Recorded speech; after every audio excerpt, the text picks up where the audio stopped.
Holtquist, and I'm the manager of public programs. The mission of the Vancouver Aquarium is to conserve aquatic life, and our vision is a sustainable world where aquatic life is diverse and flourishing.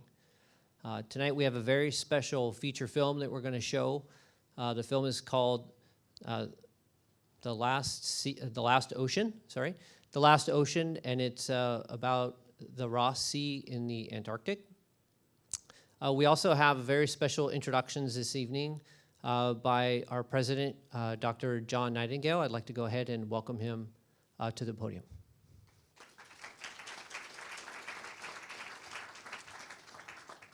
Thanks, Jonathan. It's, pardon my cold and my slightly croaky voice. It's a pleasure to have all of you here this evening. It's an interesting film. Equally interesting, I think, are going to be the remarks ahead of time. So I'm here to introduce Iam Yoyos.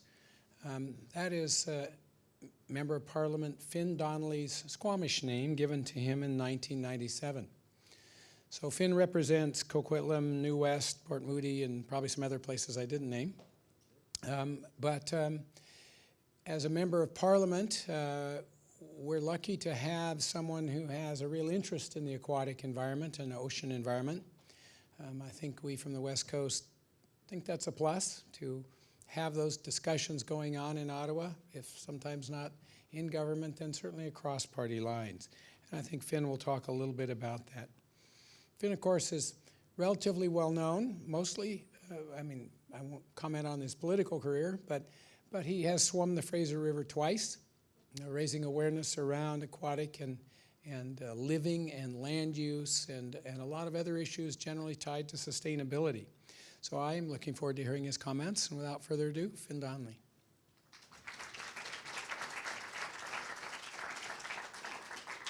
Well, thank you very much, John. It's a pleasure to be at the Vancouver Aquarium and to be sharing a few remarks before this interesting film that we're about to see, The Last Ocean. So I thought I would mention three things tonight, but actually before I talk about those, I just want to say I went on a little tour of the new expanded part of the aquarium just before the film, and it is quite something. And it also talked to Dr. Nightingale about the plans for what the aquarium is going to evolve into. Just fantastic. So very exciting. So stay tuned. In a few months, you'll see a new facility here in Vancouver. Very excited. So I'm, as John mentioned, my name is Fin Donnelly. My First Nation name is Iam Yoyos, and why that's relevant, because I guess I'm a freshwater person, but it's very, very connected to the ocean. Iam Yoyos, which the Squamish elders bestowed me that name, means strength of killer whale. And the killer whale is the steward of the ocean, the steward of the sea. And the reason they gave me that name is because the work that I was doing on the Fraser River. As John mentioned, I have swum the Fraser River twice, 1,400 kilometers, longest river in British Columbia, and was doing work on the birthplace of the salmon. The Fraser is known as one of the world's greatest salmon rivers. So to be named killer whale, Iam Yoyos, is quite something. And what the thinking was, if killer whales are healthy, if the oceans are healthy, then the salmon that they feed on would be healthy. So that has been what's driving me since I've got started in my work over a couple of decades. I'm a West Coast person. Grew up in Port Moody and live in Coquitlam. I went to school, University of Victoria, graduated with a philosophy degree, and really started to focus in the late 80s on the amazing environment that we are blessed with in British Columbia. So I started taking the newfound passion that I had around the environment and combined it with the skill that I had of swimming. So I was a 16-year competitive swimmer, swam at the national level. So I took those skills that I had in swimming and started swimming across bodies of water. Started off with Georgia Strait, 4 times across Georgia Strait, once across Juan de Fuca Strait, And then in 1995, I did a swim that changed my life, and that was the length of the Fraser River. That also kicked off my advocacy involvement with the Rivershed Society of British Columbia, which I founded, and was executive director for 13 years, and I'm now the chair as the volunteer of the board that works on doing environmental education around the Fraser River. But in 2002, I got involved with public policy, became a city councillor in the city of Coquitlam, did that for 7 years before turning federal.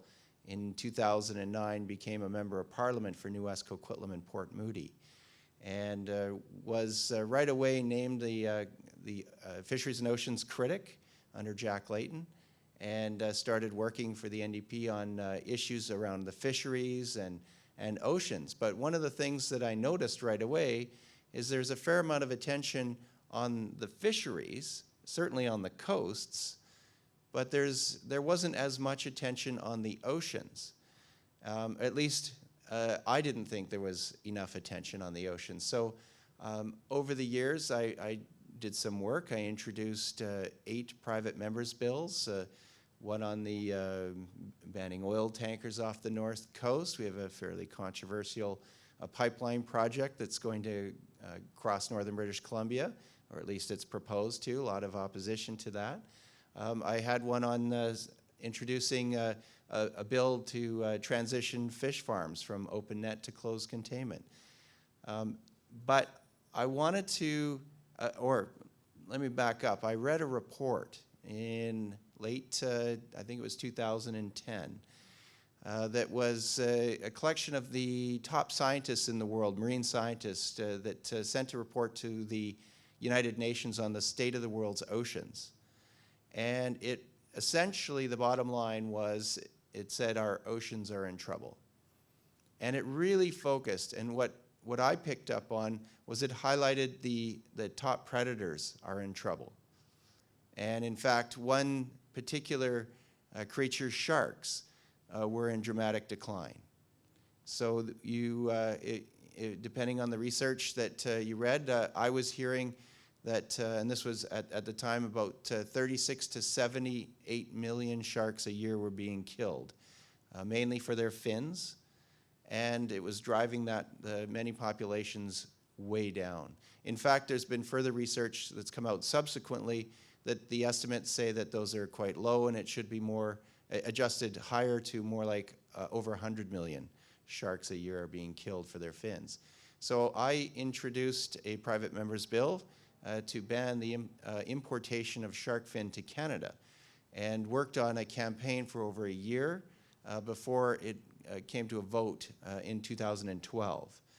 And we were very, very close, in 2013, so last year. And we came very, very close to getting that to move forward. Unfortunately, we were 5 votes shy of it passing.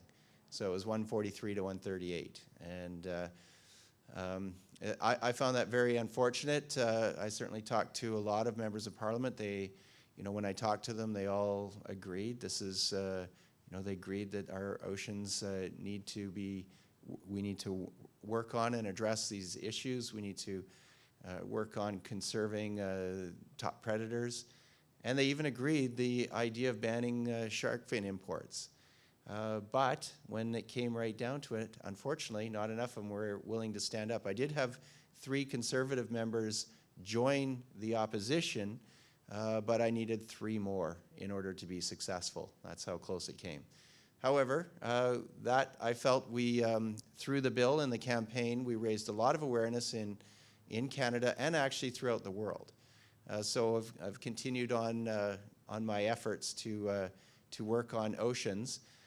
Along the way, one of the things that I thought needed to happen is more dialogue amongst parliamentarians of all political stripes. So being in the NDP, being in official opposition, we weren't in government. We aren't in government, perhaps I'll say yet, but we aren't in government. So the government is critical in establishing laws and policies and practices in the country. So I reached out to government members and asked them if they would be interested in the idea of forming an all-party Oceans Caucus.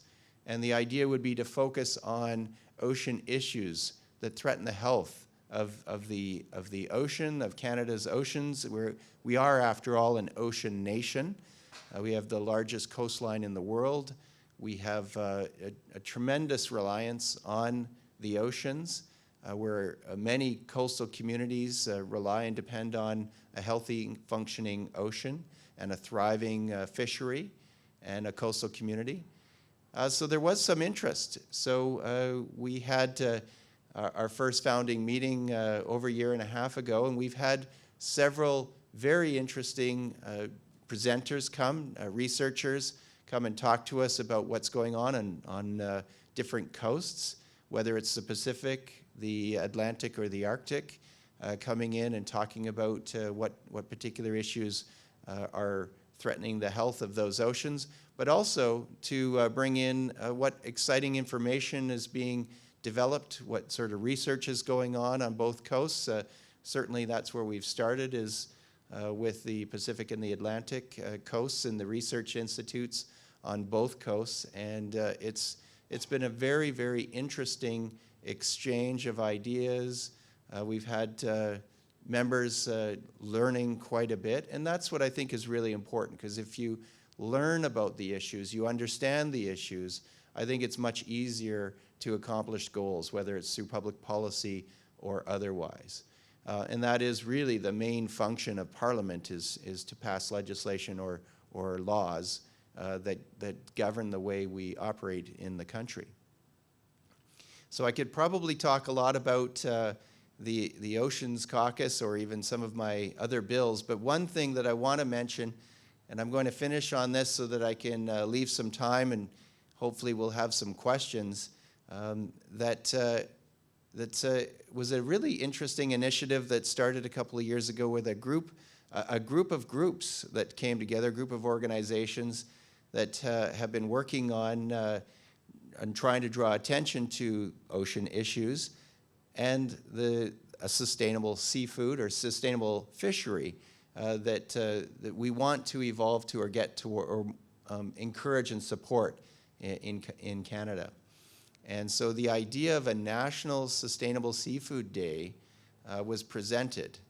We talked about this, and I thought, well, I could bring forward a motion to Parliament, and we could introduce that and then do events on the Hill to try and draw more attention to the fact that we would like to see more sustainable seafood being served on plates in all restaurants and homes across the country. So that's what we focused on. That was over a year ago that we started that. I introduced it last March, and the day that we chose was March 18th. There's only one other country in the world that has a National Sustainable Seafood Day, and that's in Australia. So we thought we'd like to bring that to Canada. So we introduced the bill, so that is there. The motion sits on the order paper. It can be voted on at whenever I have the next opportunity to put my next motion forward. That's one way that the bill can move forward to be voted on through the House, like the shark fin bill was. Another way is to get the Minister of Fisheries and Oceans to declare it. The Minister of the government of the day could do it tomorrow if she wanted. So with enough public pressure, with enough encouragement, the minister, the government could do that, make that happen tomorrow. In fact, yesterday would have been a good day, since March 18th would have been the day that we would have celebrated National Sustainable Seafood Day. So that hasn't happened yet. So we need your help. We need your interest and your willingness to let your member of Parliament know, or let the fisheries minister know, or let the Prime Minister know that you would like to see a National Sustainable Seafood Day established in Canada. So earlier this month, we thought, well, let's bring that message to Parliament, and let's see if we can get the Fisheries and Oceans Minister and the Parliamentary Secretary and as many members of Parliament in one room on this topic. So we thought, well, what would we do to encourage people to come into a room? After, a long day on the Hill, a number of votes, as it turns out, food. And what better to have sustainable seafood? So we had chefs from across the country bring sustainable seafood to different areas of the room. We packed the place. I think there was about 100 people. Quite a few MPs came, a number of senators, all different parties represented. It was an overwhelming success. So my job, once I get back, we have 2 weeks that I've been in the riding now, is to go back and encourage the minister, have a conversation with the minister, and encourage her to make March 18th, designate March 18th National Sustainable Seafood Day for next year. So one last thing that I'll say before I open it up to see if there's any questions is we have a petition. Anne-Marie has a petition here with OceanWise, and if you would like to add your voice to calling for a National Sustainable Seafood Day, please sign that. We will make sure that they are introduced into Parliament, and that would really help. If you want to go further, please, as I mentioned, send a letter, an email, make a phone call, in some way let either your representative know, your member of Parliament, or you can go to the website of DFO and send an email to the minister or to the Prime Minister.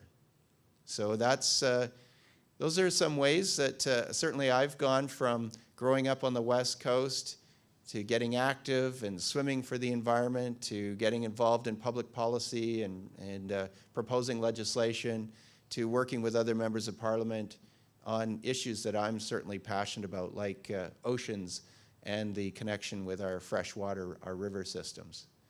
So I really, again, before we go to questions, hope you enjoy this show, The Last Ocean. But are there any questions before we get going? Or I think I see a hand up there. If you could, nice and loud. We have a seafood company in town here, and we're online. People buy seafood online. I'm starting to get queries from people about radiation. And things we're reading in the industry are saying we've seen some tests done and everything's fine. What are your thoughts? My comments on the fallout from Fukushima and the radiation that's potentially coming our way in products or in seafood itself. That's a great question. We certainly, I think about a year ago, I sent a letter to the department to get a response from the DFO scientists to answer that question.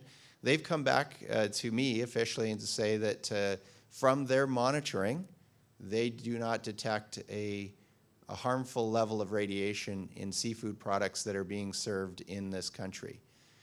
So I think the caveat that I would add is the monitoring adequate, and do we have enough testing that can ensure the safety of those products? Certainly when it comes to other products that we're serving in the country, if you look at beef, there's been concerns about E. coli. So standards are critical. Science is important. We need to know if there's enough monitoring, and I think we should always question that. However, I will say the official line from DFO was that the seafood is fine. So are they actually testing it though? Because the one study we saw from a source we have in the States, a company in Alaska, I think it was, had a private test done down in the States, and the results were a lot of vegetables had higher radiation levels than what they were finding. Right. Canadian government doing anything? The Canadian government, as far as what they told us, is they are doing, but essentially what they do is spot checks.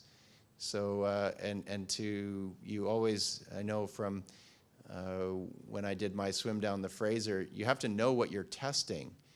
You have to know what you're looking for in order to be confident that it's, for instance, not there, or if it is there, and what levels. But what they had, what the scientists and the official response from the minister to me was that the trace levels are not at a level of harm. So we don't have access to the science or the methods, unfortunately, that they're using, but we only go by what they tell us. So I think we need to be diligent. This, without getting too political, this government has cut in terms of science and enforcement and monitoring over the years. And so that would strike a concern for me, and I think we need to be diligent about testing and ensuring the health and safety of our products that are on tables across the country. Any? How was it to swim the Fraser River? What's the experience? What was it like? Well, I normally talk about an hour on what the Fraser swim was like. It was, in a word, it was quite something. That's 2 words, I guess. But a 1,400 kilometer swim, 3 weeks. In 1995, the first time I did it was the hardest swim I ever did. It was the hardest thing I've ever done.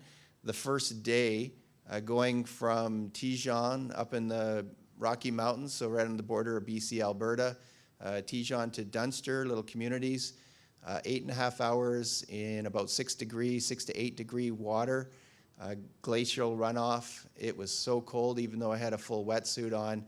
By the end of the day, I was hypothermic, exhausted, and wondering what have I got myself into.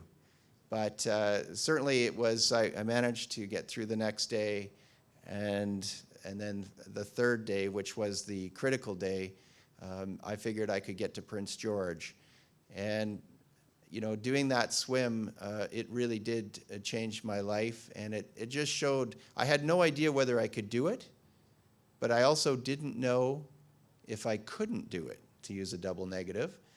So I was able to push myself beyond what I thought I was capable of doing, and I think that's what it's a message that I would bring forward, is that when we deal with such overwhelming issues such as climate change or our changing oceans, acidifying, or habitat loss, pollution, these large, huge problems, it's easy to get overwhelmed. But I still have faith in human ingenuity, passion in humanity, that we are going to grapple with these challenges and these problems, turn it around, turn the situation around before it's, what I'll call too late. So I really do feel if we push ourselves, we can overcome these tough challenges that lay ahead. I'm starting to wonder about that in terms of the timing, because the science that I'm reading is, by 2040, 2050, if we really haven't reduced the amount of carbon in our atmosphere, we're going to be in some serious, serious trouble in terms of how we manage and adapt to a changing climate. So I do believe that we have the potential to come together, and I really hope that through films like this and coming together and pressure and working together and innovative solutions, and hearing what Dr. Nightingale was talking about, the plans for this place and this center, that there is a possibility of having that sustainable future. I'm certainly working towards that. So I think, without further ado, it's probably time that we see the last ocean. I'm looking forward to watching with you, so hope you enjoy the show, and I'll turn it over to Jonathan. Thank you very much.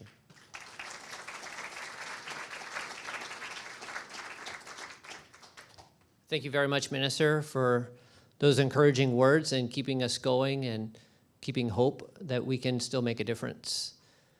So the feature film tonight, The Last Ocean, I'll get it right that time, is about 1 hour long. For those of you viewing from home, you won't be able to see the feature online through our channel, but you can go check out the trailer online.